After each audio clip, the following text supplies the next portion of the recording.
Coming from a Puerto Rican household, I love everything that has to do with my culture. Whether it be our yearly Puerto Rican parade in Humboldt Park, repping my culture through my clothing, listening to Hector Lavoe or Bad Bunny, etc. The one that sticks with me the most is our food slash recipes. Just thinking about the food makes my stomach growl, mouth drooling, hell, even my toes curling. Being able to enjoy my culture is what I love the most and is a part of my identity. However, it only takes two words to soon crack that identity. ¿Hablas español? Those two words just took all happiness in my heart and soon drained me to what was now replaced with shame. All I could do was mutter the only words I knew by heart to that man on that train station that day. Perdón, pero yo no hablo mucho español. I watched as his face went from hopeful to just plain neutral. As I watched him grab his phone for Google Translate, the feeling of guilt and shame soon placed itself in my being once more. Since I was young, I could recall certain words in Spanish such as basura, cama, toalla, casa, etc.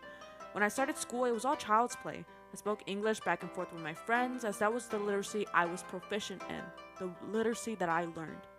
As we began to get older, however, I began to see the gap between some of my classmates and I. As they spoke their native tongue, I stood on the sidelines, completely confused.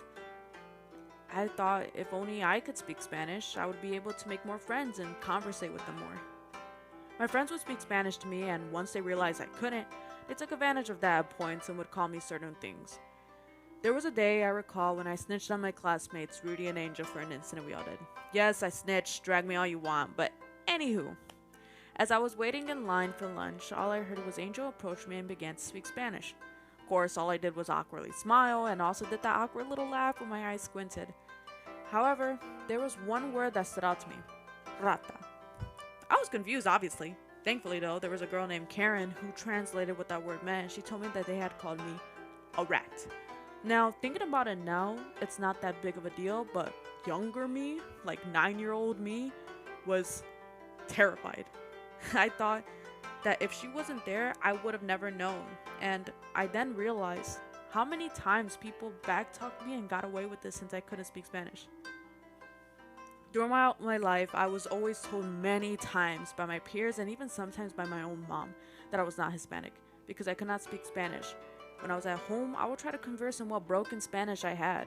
Even being called by my own mom, Americana or Gringa, much as I wanted to be angry, I knew it was true. As I tried speaking my native tongue, I felt my tongue get stuck on the roof of my mouth, as the next syllable I wanted to say sounded more and more broken than the last. Every word that I saw on a page or in a text message began to make my brain try to unscramble what little I can get out of it. Every new Spanish word I learned soon joined into my broken vocabulary, mixing in whenever I speak English, such as pero instead of but, buenas tardes instead of good afternoon, and te amo mucho instead of I love you very much. In freshman year, I felt completely embarrassed having to sign up for Spanish 1. I mean, seriously, a Hispanic having to sign up for a Spanish class? It was almost as if I had just stuck a paper on my back, confirming more that I was a gringa. As I opened the same Spanish textbook for the rest of the year, I began to build my vocabulary words, and that I've learned at least once in my life from my family around me. Ventana, amor, mejor, hermano, vida, trabajo, corazón, and the list continues. I was just asked this year, last month, by a Lewis University classmate in my academic reading class. She asked, "Don't you get upset when you're called a no Sabo Kid?"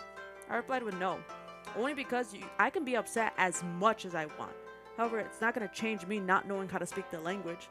I replied also that I could blame my mother, saying that she didn't teach me Spanish first and had me learn English at school. I could blame it on my classmates that instead of laughing at me and making fun of the way I pronounce words, they could have helped me understand it better. I could blame my Spanish teacher from high school for being a Guatemalan teacher teaching a bunch of Mexican and Puerto Rican kids from a Spain Spanish book. However, the only blame I can place is on me. To this day, I struggle with saying the simplest of words, still feeling that heaviness in my words, feeling like my tongue does not even belong in my mouth every time I speak. Now, I know I might not be fluent, but I will always continue to try to be able to speak the language of my people. And when someone comes up to me asking, ¿Hablas español? I will confidently say, sí, yo hablo español.